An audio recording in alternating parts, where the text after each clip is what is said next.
Hello guys, welcome back to my channel. இன்றைக்கி என்னோடய பாப்பாவுக்கு லஞ்ச் எப்படி ப்ரிப்பேர் பண்ணணும்னா உங்கள் கூட ஷேர் பண்ண போகிறேன். அதுக்கு உருளைக்கிழங்கும் கேரட்டும் நான் வந்து தோல் சீவிட்டு குட்டி குட்டியாக கட் பண்ணி வச்சுருக்கேன். ஓகேங்களா. இந்த சைடு பார்த்தீங்கன்னா பாசிப்பருப்பு 2 டைம் வாஷ் பண்ணிவிட்டு நல்ல தண்ணியில் 10 மினிட்ஸ் ஊற விட்டுட்டேன். இது எத்தனை மந்த்லேருந்து ஸ்டார்ட் பண்ணலான்னு பார்த்தீங்கன்னா 7th மந்த்லேருந்து நீங்கள் தாராளமாக கொடுக்கலாம். ஸ்டவ் ஆன் பண்ணிவிட்டு ப்ரெஷர் குக்கர் வச்சுட்டேன். அதில் வந்து 1/2 டீஸ்பூன் நெய் ஆட் பண்ணிக்கிட்டேன்.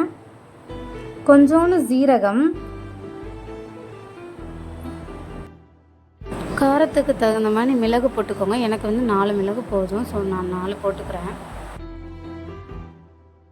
ஃபஸ்ட்டு வந்து கட் பண்ணி வச்சுருந்த உருளைக்கிழங்கும் கேரட்டையும் ஆட் பண்ணிக்கிட்டேன். இது வந்து ஃபஸ்ட்டு அந்த நெய்லே ரோஸ்ட் பண்ணிக்கோங்க. அப்போ தான் அந்த ஸ்மெல்லு வந்து நல்லாயிருக்கும். நம்ம வதக்கும் போதே அந்த ஸ்மெல்லு வந்து சூப்பராக இருக்கும். ஓகேங்களா. இப்போ வந்து பாசிப்பருப்பு போட்டுக்கோங்க. கொஞ்சோண்டு தண்ணி, 1 டம்ளர் தண்ணி ஊற்றிட்டு நல்லா அந்த நம்ம ரோஸ்ட் பண்ணனால கொஞ்சம் கீழே பிடிச்சிருக்கும், அதை வந்து அங்கிட்ட இங்கிட்டும் உலர்த்தி விட்டுருங்க.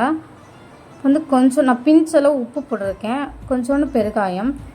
நீங்கள் வந்து 2 பல்லு பூண்டு ஆட் பண்ணிக்கோங்க மறந்துடாமல். நான் வந்து மறந்துட்டேன், ஸோ நான் ஆட் பண்ணலை. ஓகேங்களா. மறந்துட்டே கண்டிப்பாக ஆட் பண்ணிக்கோங்க. இப்போ வந்து ப்ரெஷர் குக்கரை க்ளோஸ் பண்ணிடலாம். 3 to 4 விசில் நீங்கள் கண்டிப்பாக வச்சுருங்க.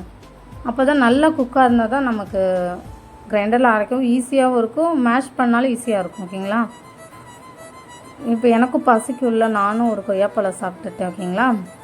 இடையில இப்போ வந்து ஸ்டவ் ஆஃப் பண்ணிவிட்டு 10 மினிட்ஸ் நீங்கள் விட்டுருங்க. அதை அப்போ தான் நமக்கு வந்து சூடெல்லாம் ஆறி நல்லாயிருக்கும். இப்போ வந்து இந்த மாதிரி வச்சாலே பீசஸ் ஆகணும், ஸோ அப்போ தான் நல்லாயிருக்கும். நல்லா அப்போ தான் நல்லா குக்காக இருக்குன்னு நமக்கு தெரியுது. ஓகேங்களா. பார்த்தாலே தெரியுது, அது நல்லா குழஞ்சு. இதை நான் அப்படியே மேஷ் பண்ணிடலாம்.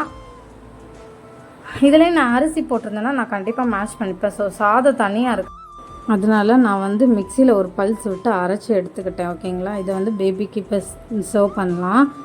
இந்த மாதிரி பேபி ஃபுட் ரொட்டீன் வேணும் அப்படின்னா மறக்காமல் கமெண்ட் பண்ணுங்கள்.